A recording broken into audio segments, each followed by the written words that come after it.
Ladies and gentlemen, welcome to the American Masterminds podcast. I'm your host tonight, Topher Sheeler. I'm joined by the one and only Mr. Rob Adams. What up, what up? We've got another great show here for you this evening. This gal, she grew up in Mexico and found her way to the top of her industry. Rob, why don't you tell us a little bit more? I am so excited to have Nuria on the podcast. She is one of my favorite people in the entire world, and I think if you stay tuned, you will see why. It's one heck of a show. You know the drill. We'll grab a quick word from the sponsor and we'll jump right in.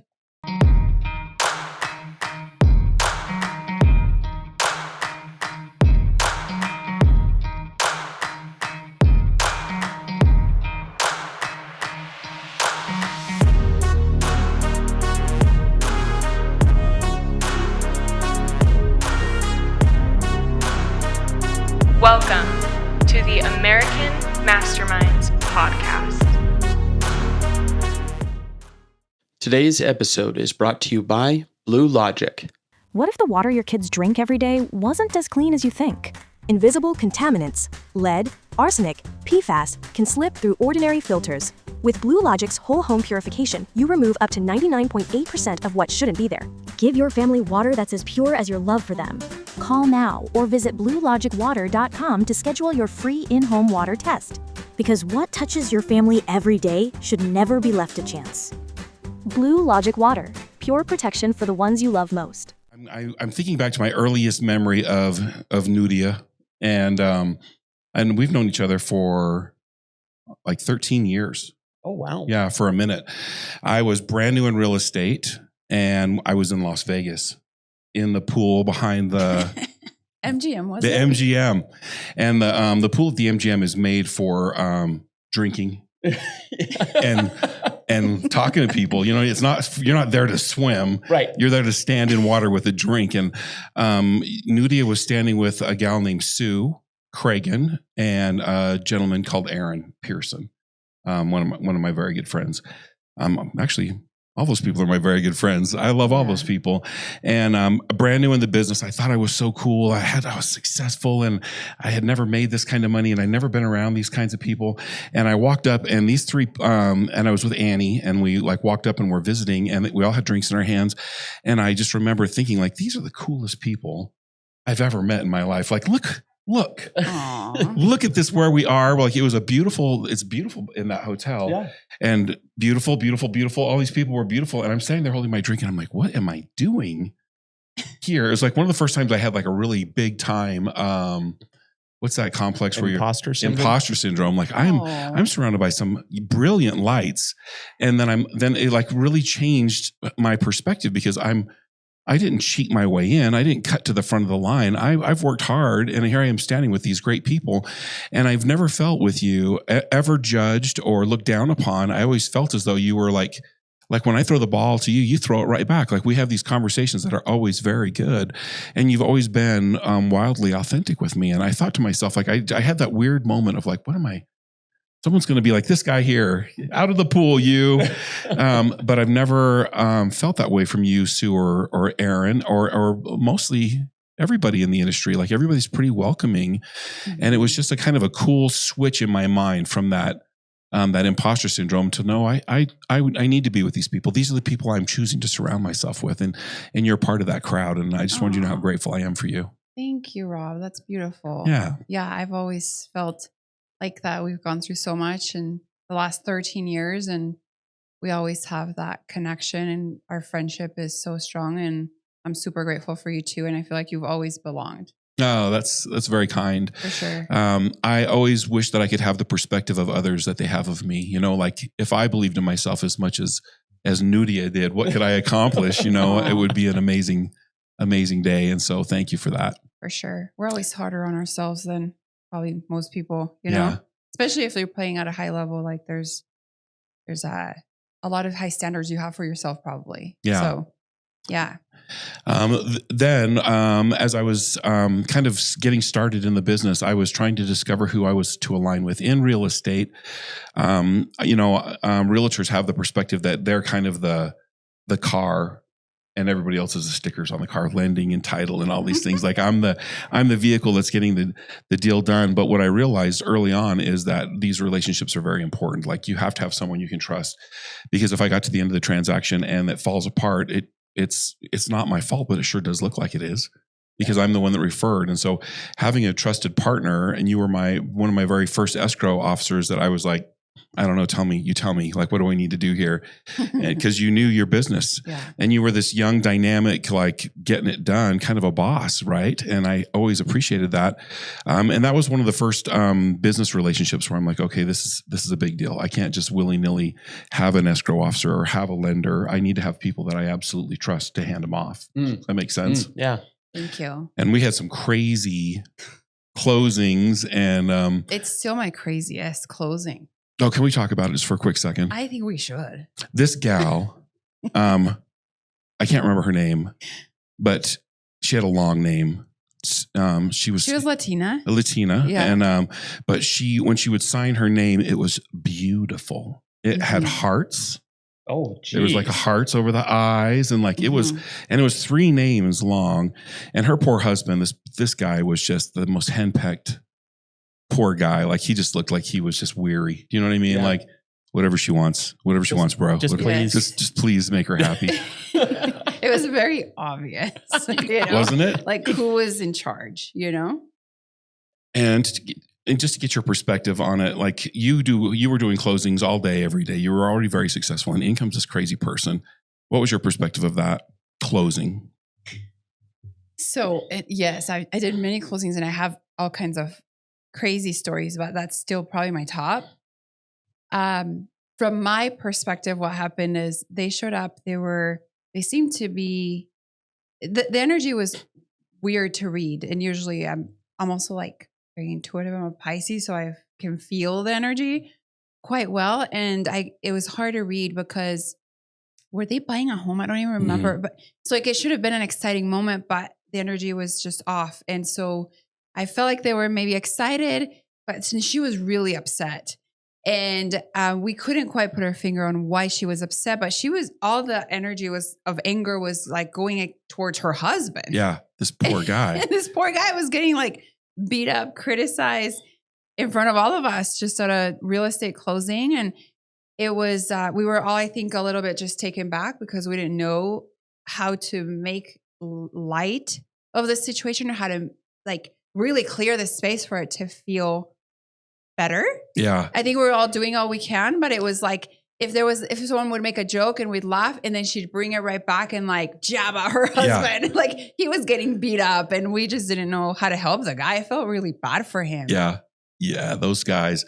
So she was beautiful, polished, did stunning, nails, yes. Just gorgeous. And he was wearing like a dirty polo shirt and he had this ratty beard and he had sweatpants on and he was wearing Crocs with socks. Oh, geez. And I'm just you like, wouldn't put the two together. Yeah. You're like, what happened? Something along the way. Like what happened here?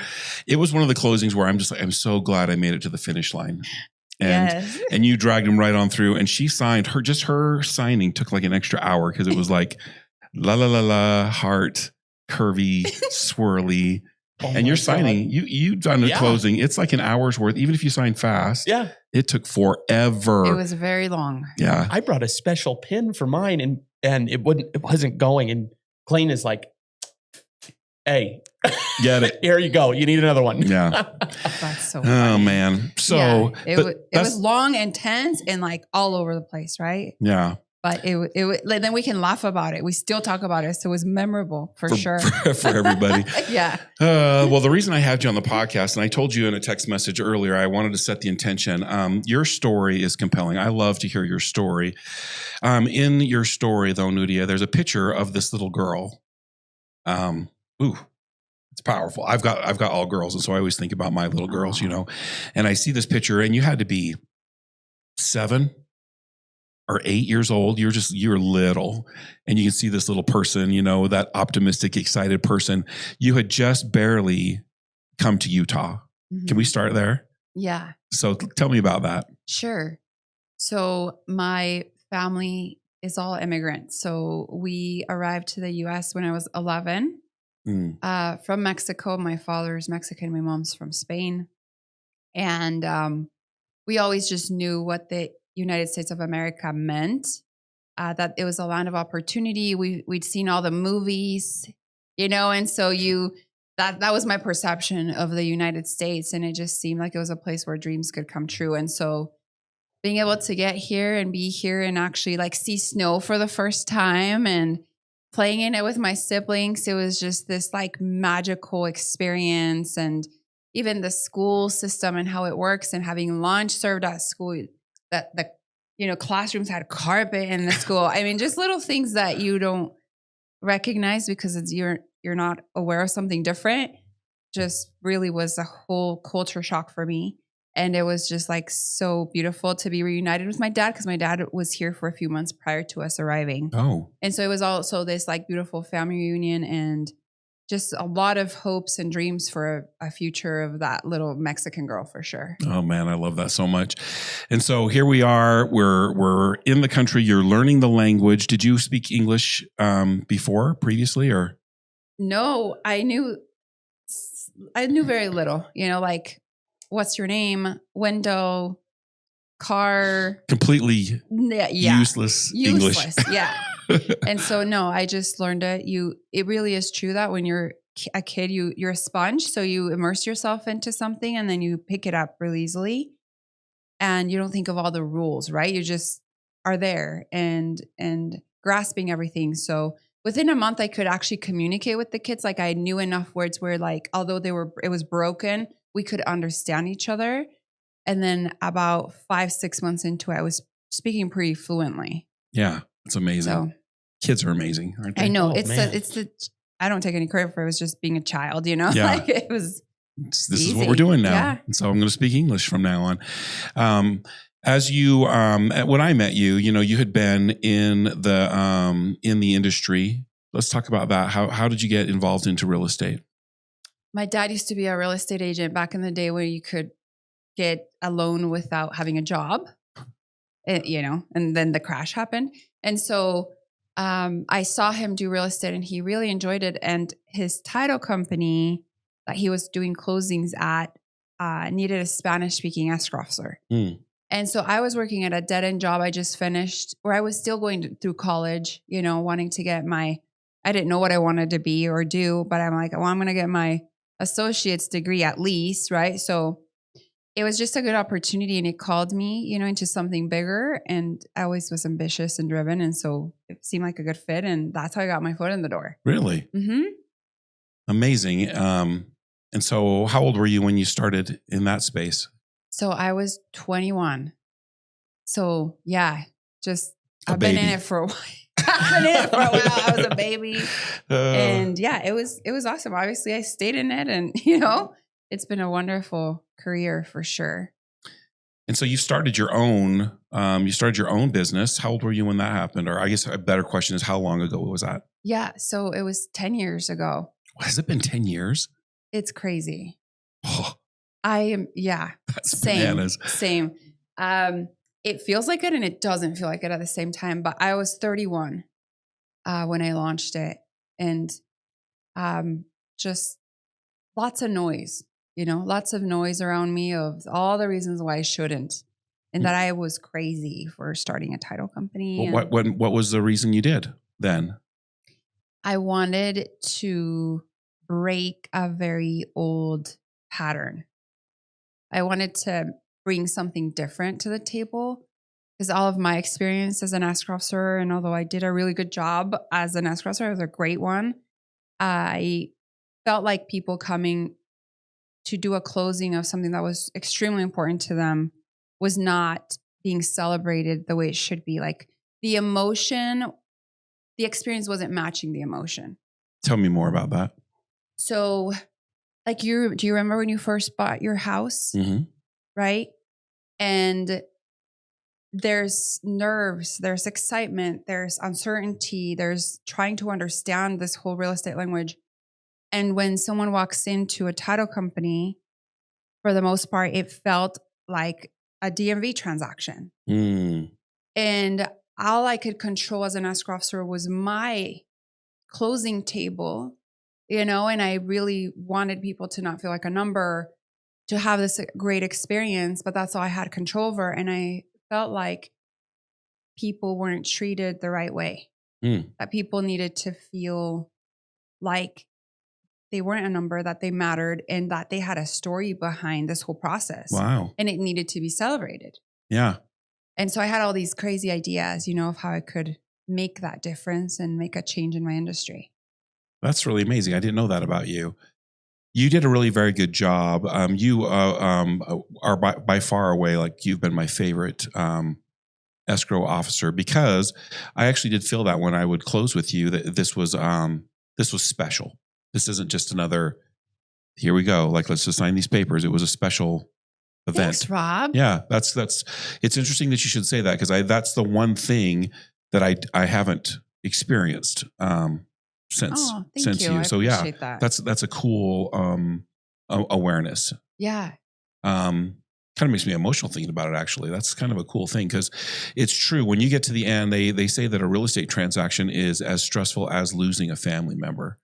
Imagine you're making the largest financial transaction of your life. Yeah. And you get to the end and there's just like a whir, whir, whir. Like it's awful. it's over. I'm like, this is what you're getting. Yeah. Like this is just we need to have a party here. Yeah. Like, we need to, you just run a marathon and you cross the Yes. finish line and it's like, okay, thanks. There's so many ups and downs. Yeah. To it. And we forget because we're in real estate, right? So to us, this is the everyday, our language and what we speak about and the addendum and the Epstein. But to someone that's outside of real estate, it's a whole new world, especially a first-time home buyer. And so you're speaking this language that they're trying to even learn and understand. And then there's all the emotions that go in the roller coaster of just a transaction. I love then going through a transaction myself because it reminds us all of what our clients and consumers are experiencing, right? It's so easy for us to forget. And then you experience it, you're like, oh my gosh, like it's good for us. Yeah. It brings you back to like grounds you of, you can't forget that. It's there's a lot going on. Yeah. Yeah, that is the truth. And when you sign those documents, you feel there's a tremendous amount of emotion around that. I just helped my daughter buy a house and I remember signing with her and I just felt so much pride, not in just her, but in my ability to hold her up into that space. Like this is one of the greatest gifts I think I can give my children is home ownership. Yes. And I know that sounds very real estate. I don't care how it sounds, but it's getting harder to be a first-time home buyer. Affordability. And if I can help my children step into the space, then I'm giving them the opportunity to create real wealth outside of just a job. You get that? I am right there with you, brother. Yeah. Like it is still the best way to build wealth in America. And the affordability issue that we've had for a few years is a real big issue. And I agree with you. Like when I was 19, I bought my condo and it was $120,000 back in the day. Yeah. It's impossible. Like there's just no way, and so I feel for these young kids. So when you telling me that your daughter just went through that and I see these young people, I am just so proud. Yeah. Like, so I can only imagine you as a father. Yeah. Like gifting that to your child, like that is, I don't think people understand what that means. And it's so powerful. I have this idea in my mind that years from now, 10, 20, 30 years from now, maybe after I'm gone, my daughters will be able to look back and see the value. I don't know if they understand because it's stressful to them because they're going from paying rent like $800 to $1,200 a month to actually paying a mortgage, which is significantly more because I don't want them to buy garbage. I want them to buy something that's going to grow in value. Yes. But I'm helping them provide the down payment or whatever it takes. And I would love them to look back and have this moment of like, oh, wow. Like that's huge. Because I don't realize that one day they will. Do you know what I mean? Because I don't know if they, right now they're just like, what did I get myself into? Right now they're dealing with the stress. Yeah. How much each month? Yeah. Yes. The water heater just went out. Yeah. Welcome to home ownership. You're welcome. Yes. Yeah. You are welcome. Oh man. I love they those. They will so appreciate it one day. I just think it's the greatest gift I can give them. Financially. I agree. Yeah. So what are some of the things that you do at the finish line that makes you different than others, that makes it more celebratory? So we do a lot of things, but I think the biggest difference is that I am consistently obsessed about how to make it even better. Mm.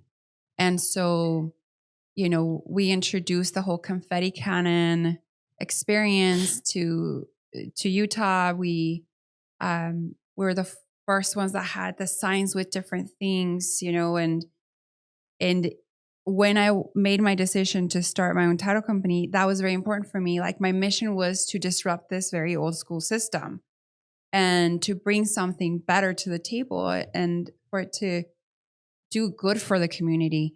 And sometimes when people have adopted ideas, it's been hard because I'm like, well, that's my thing. Like, go create your own, your own idea. But when I get outside of that and see like that it's actually been helping the community, that it's actually what I wanted to do was to make things better in my industry, and I've been able to do that. It's like, that was the goal. Yeah. And so it's happening, and I'm very happy about that. What a tremendous compliment to have. And your business is very competitive. It's very competitive. It's wildly, it's more competitive than real estate. It's insane. The supply and demand is just very, very off the chain. And so when I see closings now and I see this confetti cannon at this other place and there's signs, and I think to myself, I've seen this before. What an amazing compliment it is to you that they are mimicking the thing that you brought in. You have changed the industry. That's powerful. Like, it's been, I that's how I'm seeing it now. Right at first, it was a little bit, probably my ego self was like, hey, yeah, who do you think you are? Yeah. But then from a higher perspective, like, it has made a difference, and I'm very grateful for that. And people deserve better, And so, and having said that, like, it's not just about the confetti cannon or the sign. There is a whole process that goes on behind the scene to help create the environment of what that feels like. The music, the scents, the lighting, how people greet you, the energy of the place and the space. And so I've had multiple clients be like, yes, they have the confetti cannons, but it's not the same. Like, it's because there's so much thought that goes into every detail, of what matters and makes a difference. And so I'm obsessed by that. And so, yes, we're on to the next 10 steps ahead already, because I want to continue bringing major value to our clients. And so that's always what I'm thinking about. How can I bring more value to our clients? I'm obsessed by you. I know what your pain points are. I know what your needs are. And then I just focus on finding solutions and ways that I can bring value to you at just a totally different level within the rules that I have from the Department of Insurance. Yeah. Which are very, very defined. Yeah. And some are great. Like, I'm fine with rules. Oh, sure. But there's some, like, you need them, and I'm grateful for some, but there's some that make zero sense. That as an entrepreneur, and especially someone that's very creative, like, I'm an artist. And so I feel like I am kind of painting through my company, if that makes sense. And so anything I'm very creative and I love it. And so when I'm putting things out there and they're new and different, and then it gets shut down because it's so weird, like, they don't know what to do with me. And here comes that girl again. It's fascinating. Yeah. Oh, man. So I wanted to tell that part of the story. I wanted to talk about your business and the success that you've had, that you've created, to talk about this part. You ready? That's one of the things I admire most about you is your desire, your hunger, your drive to improve yourself, your business, your relationships with others. One of the things that you've done is a tremendous amount of coaching. You're aligned a lot with Tony Robbins. Yeah. And can I say that? Is that okay? Yeah. Do we need to edit that out? No. Shout it. Tony Robbins. Let's go, Tony. Yes. You've really deep dived into his, I don't want to say doctrine, but his program that he has in order to create excellence in life. Yeah. Can we talk about that? Absolutely. What in your, and you have gone to, and when I say deep dived, this is a significant investment. We're talking a lot of money in this educational program. What are some of the things you would tell others? Like, why should you get involved in something like this? Yeah. So I think that one of the biggest differences of other title company owners and what sets me apart is my mindset 100%. Because I have been, he doesn't love to use the word conditioned, but, or not to program, but conditioned, right? Yeah. So I've been conditioned by this giant that, if you haven't heard of, his name's Tony Robbins, and he is like the guy when it comes to self-development and really making a huge transformation within you. And so I think that's what has set me apart in my resilience that I have in life. A lot of it's due to that, and a lot of it's just the way I grew up too, right? But it's been an incredible journey to learn from someone that's such a master in that, you know, because everything starts with your psychology. And so if you don't have that mental toughness, or when something happens that you have a way to respond to it, and having that conditioning has definitely made me like be the person that I am today, which I'm very proud of. Not that I don't mess up, or I'm still human and I still make mistakes and I still go down the wrong rabbit hole sometimes, but I have the tools to get myself back out of it, right? And that's what matters, like redirect because of that conditioning. And so I think no matter what your goals are in life or where you want to head to, the tribe that you're around and the people you're around is everything. So alignment in the people that you surround yourself with is everything. Okay. So for me, it was not only getting the coaching from this master in all the areas of life that are important to me, but it was also the community of what I am a part of. I'm still a Plat. I just paused my Plat membership. I'm actually restarting it in July. So just in case you don't know what that means, Plat is a platinum member. Okay. Which means she attends, is there 5? So like events? There are 3. Oh, 3 events. Platinum events that are only for the platinum members. And then on top of all of the other events that Tony has that are open to everybody. So it's a lot. Like you're almost like traveling at least once a month it's a lot of time dedication. And, you know, you can also do them virtually, but I immersed myself in it for 2 years, did everything. And then now, 3 years actually. And then now it's like, I will be more selective on which in-person events I go to, just because I'm just in a little bit of a different chapter of my life. Yeah. But like the value that comes from being in that community has been absolutely transformational in every way, shape, or form in my life. I'm a huge fan of Tony. You've done a ton of the events too, my friend. I've done, so I did 1 year, I did all of the events. I did everything that. Oh, wow. That I didn't know that. Yeah. And in that space, and the reason that I say it's not about me and about that, but it's transformative. Like the idea for Thanksgiving's Heroes was solidified at one of those events. Like I made the decision that this is what I'm going to do. I didn't know what the next was or the who, but I knew I had this like clarity of like, this is important. And it's something that I need to take serious. Yeah. Because you can talk about a good idea. You're blue in the face. Well, your whole life. I know people that have great ideas and have never acted on them. Yeah. And the one thing that Tony talks a lot about is that not just action, but a tremendous action. He uses the word tremendous in front of action because it's not just good enough to just show up.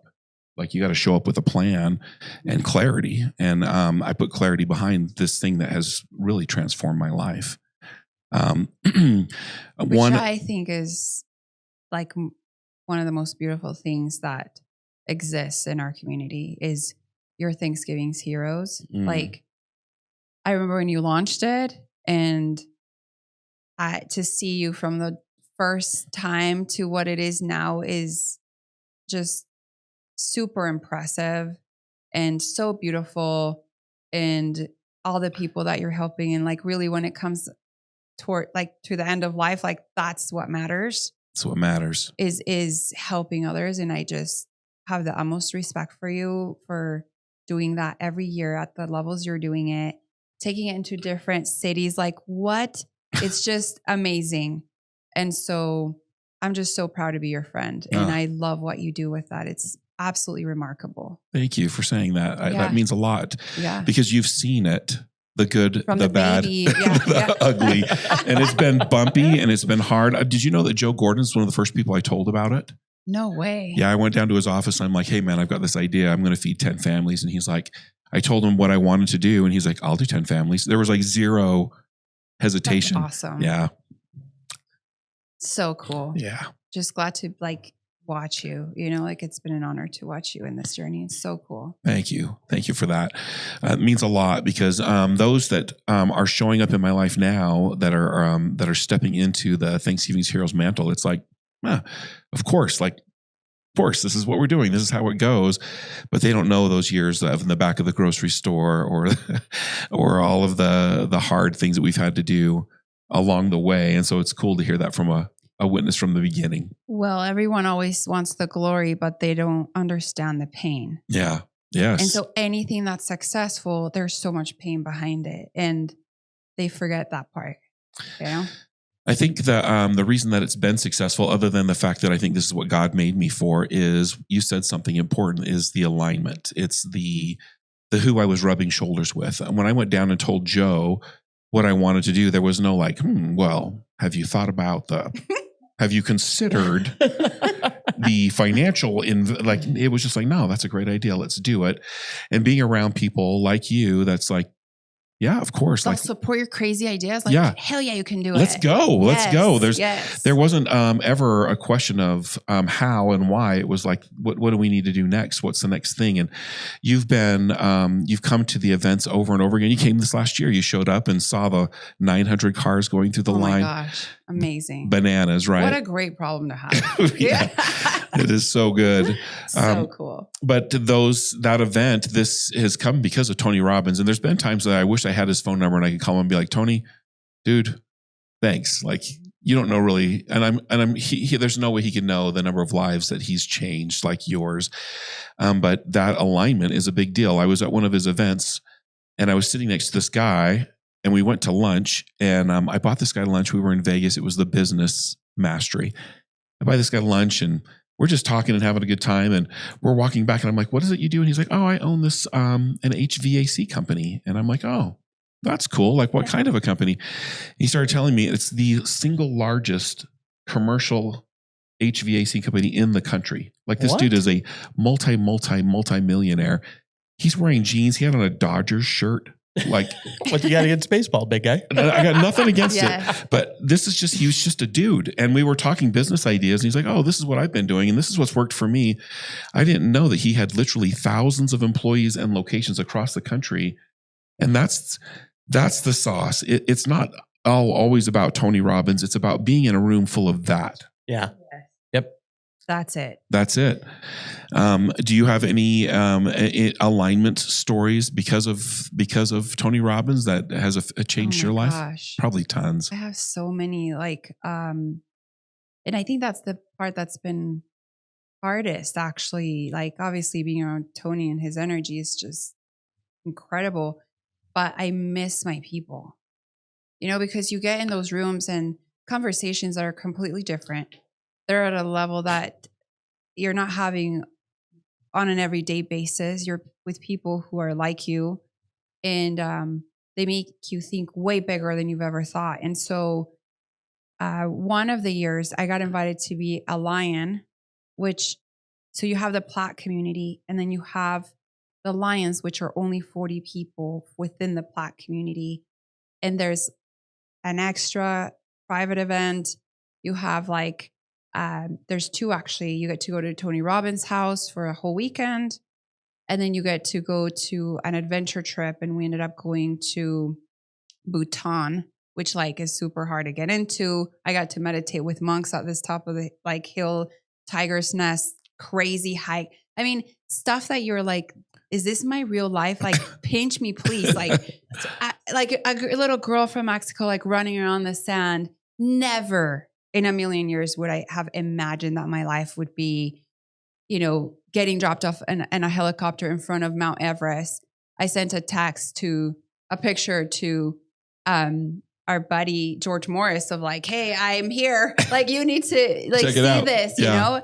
It's just like unbelievable, you know, like I'm sitting there and I'm just like crying of this like disbelief, but gratitude of this is my life. Like, how? And like, I've created this. Like, this is just remarkable and unreal to me.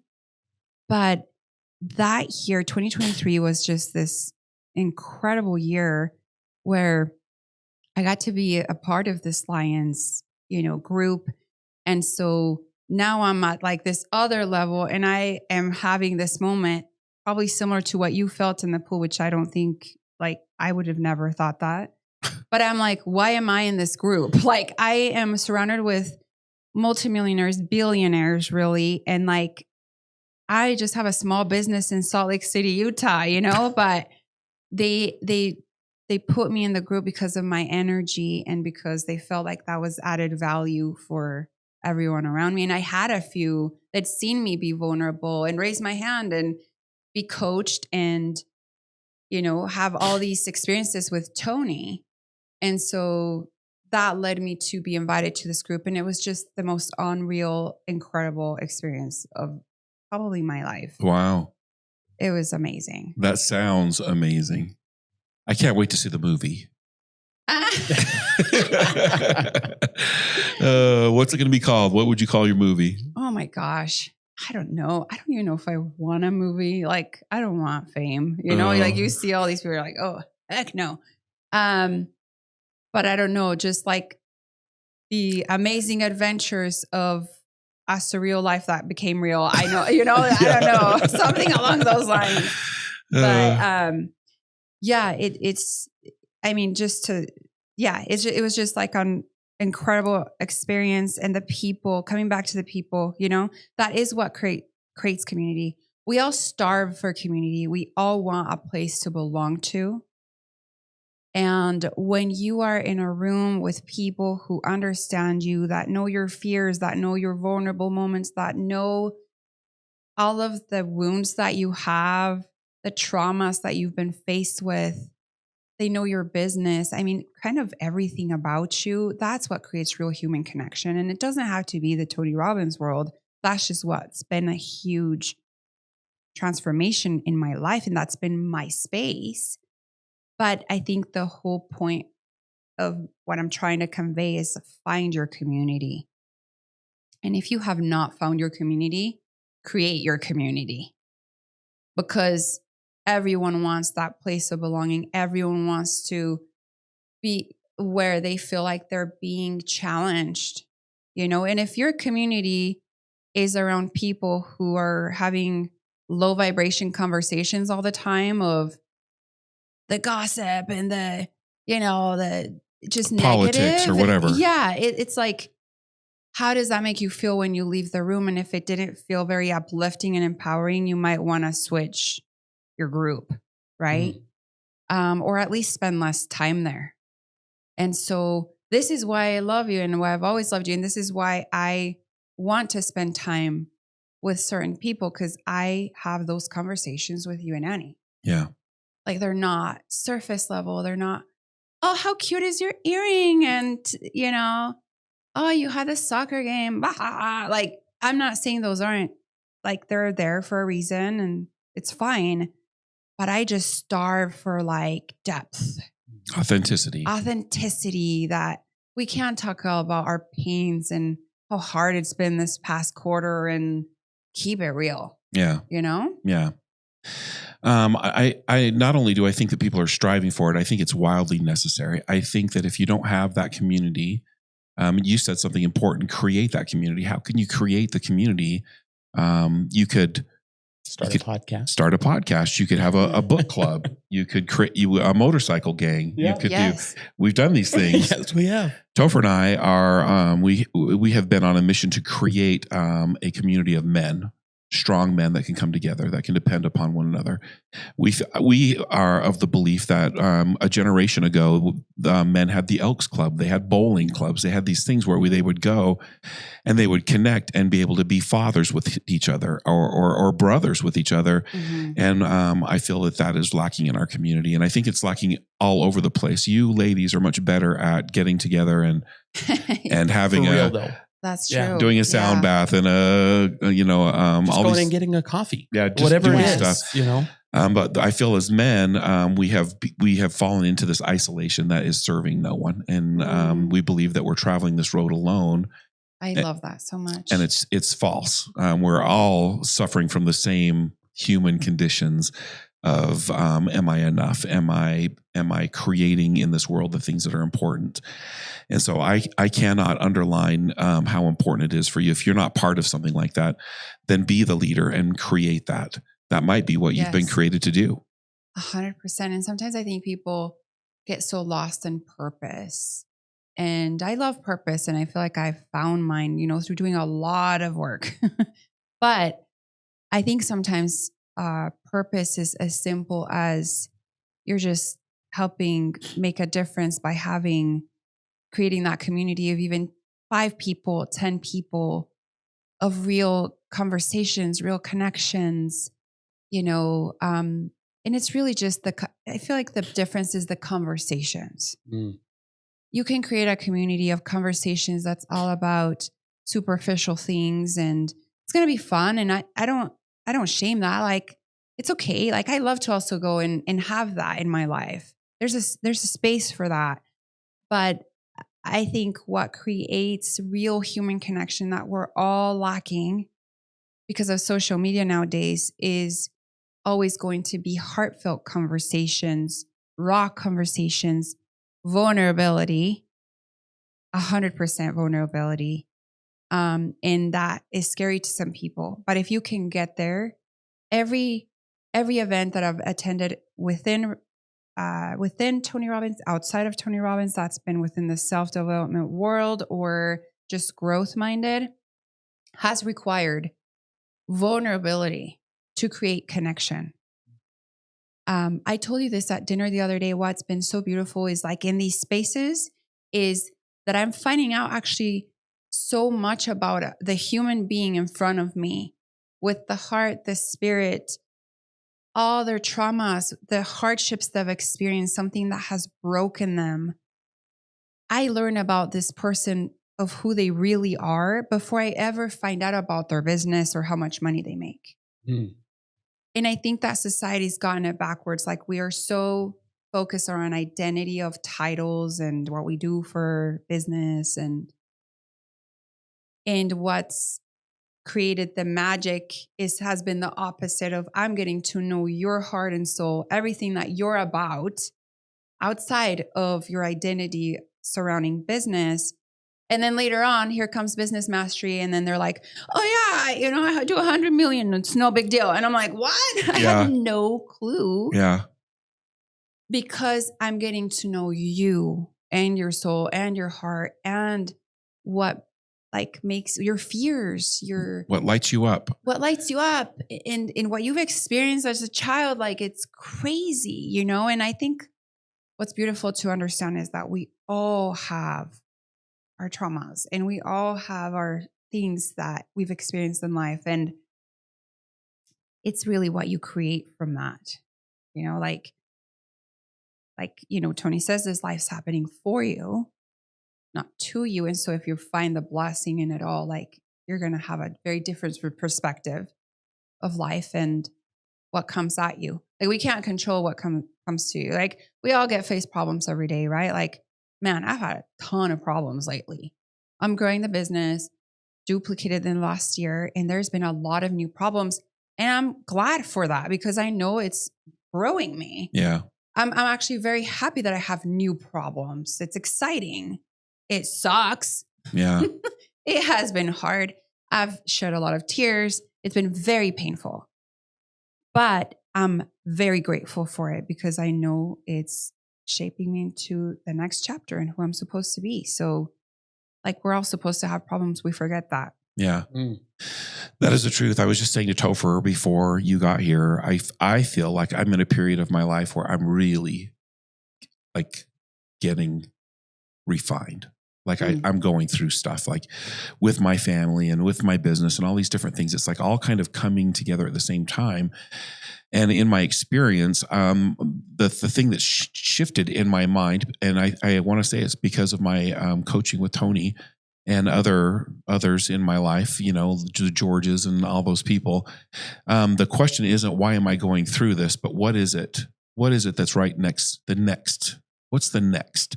Mm-hmm. Because there's something amazing, beautiful that's about to be birthed from this shitty time. Yes. You get what I mean? Yes, 100%. And it changes it doesn't make it any less shitty. Yes. I want to be clear about that.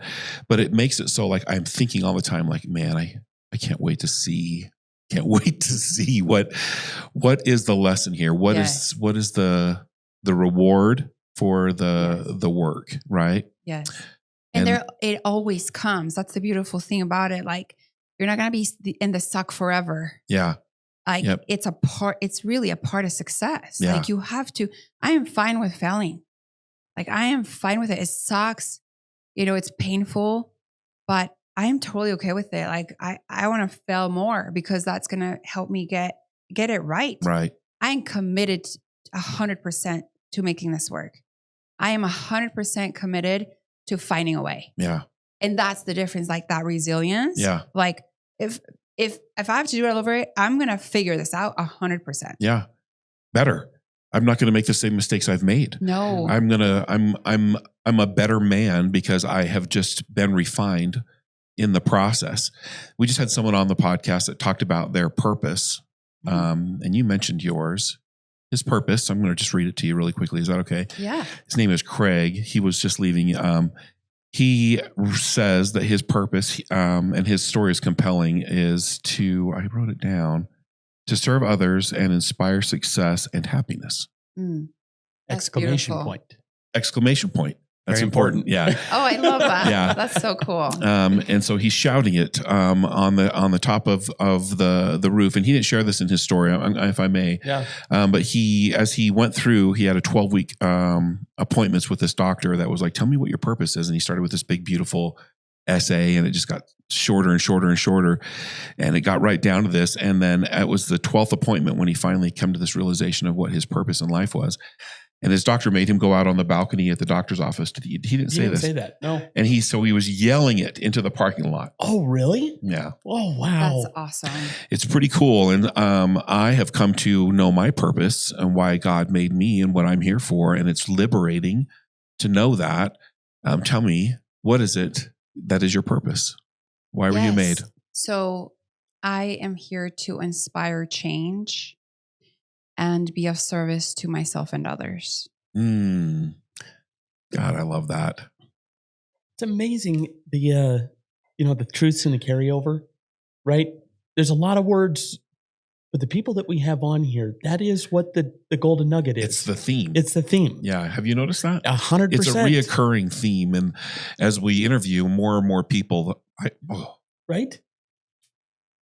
I love you. I love your heart. It really is. It's so cool. We kind of started off. This is why the first initial switch of the podcast went to more of mindset. We had people on, and then there was like a recurring theme that was going on. Successful people have a morning routine. Now everybody's is a little bit different. Yeah. Gratitude lives heavily in everyone, in every single one of them. And then we've had a series of these purpose statements, and they're all within, saying the same thing, but with different words or different order. That's amazing. And it took me many dates with Destiny to change it up, because at first it was like, I want to disrupt change, and it had a different energy to it. And so like finding the right words, like, well, I don't want to be pushing something. I want to be inspiring it. Right. So it was like, it played around with it for many years. And right now this is this is the latest version, the most updated version of that. But, with that comes like so much passion to help people find their strength and gifts. And I love seeing it in them and pulling it out and helping them become the best version of themselves is like so embedded in my core. And I get to do that through owning a company, through, it just happens to be that channel for me. But I'm obsessed. Like that is, if I wasn't able to do that, to serve in that way, there would be like no meaning for my life. Like then why would I even exist? And that's like how that's your mission and purpose. I have to believe that this is the conversation that the world needs to have. I honestly believe that people are asleep and they don't know what their purpose is. They think that they get up, they go to work, they make money, they pay their bills. Christmas. Here we go. Tony talks about getting in a box, going to a box, eating from a box, coming home, looking at a box. We're in these boxes and we don't know. We're unconsciously wasting the most valuable resource, which is the beauty, the time, this world, like our experience. I'm here for this experience, good, bad, or ugly. This is my journey and I'm missing it because I don't know what my purpose is. I don't know why I'm here. And I've refined mine because I thought when I was a member of a church that I had it. I knew what it was. I missed the knowing that I had when I was a member of that church. I don't have that anymore. I have to rediscover it and discover what I was made for. What am I good at? What lights me up? What can I do? And I'm asking these questions because I want you, the listener, to think about your purpose. What can I do in life that I don't have to be paid to do and still feel wildly successful and filled in doing it? Right? Absolutely. The quality of our life, I'm going to quote another mentor of mine, the quality of our life is decided by the questions that we have, that we ask ourselves. Yes. We literally talked about this at my morning meeting. And that's one of the most important questions. What is the one thing I can do that I could do it for the rest of my life and I could live that life. And if you can answer that question, well, then you start to get down to this is what I'm good at. And the thing I love about our industry is that we are in the industry of self-discovery. We take personality tests. We are always learning our core values and strengths and our why. We talk about that. And when I first got into real estate, I was like, this is dippy woo woo. Yeah, what a crock of shit, all of this nonsense. And like you're drinking the Kool-Aid. Yeah. My why is I want to get paid a lot of money. Bills. That's the why. I want to live in a life where I'm not worried about if I blow a tire out. Yeah. Like I want to live a better life. But after you get to that point, after you make the money and you can get the tire if it gets a blowout, well, then what? Then it's very empty. It's very empty. Yeah. And then who am I? I'm not Rob the realtor. I'm not Rob the turkey slinger.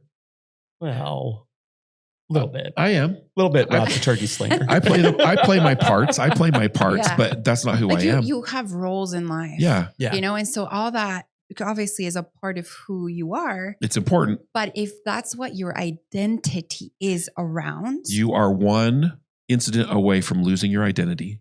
The market could shift 100%. And I'm no longer Rob the realtor. I'm Rob the Uber driver. That's it. And so that's why you see people having identity crises is because of the same reason is they've attached their whole identity around one thing that is not really who they are. Like you're way more than your title. You're way more than your accolades. You're way more than whatever. You're a baseball player.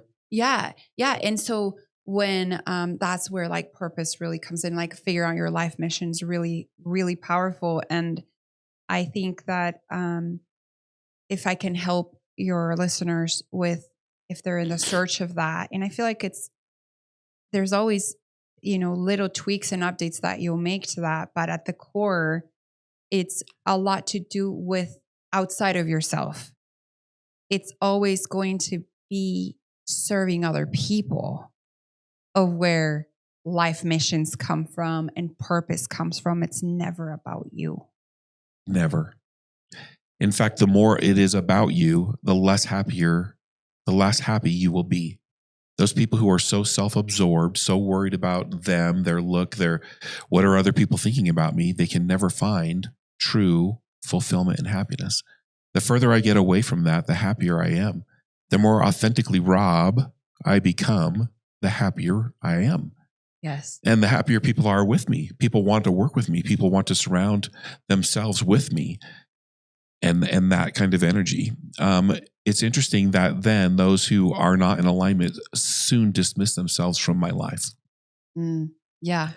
I'm not trying to be dismissive of anyone in my life, but I am not in alignment with someone who is me-centered.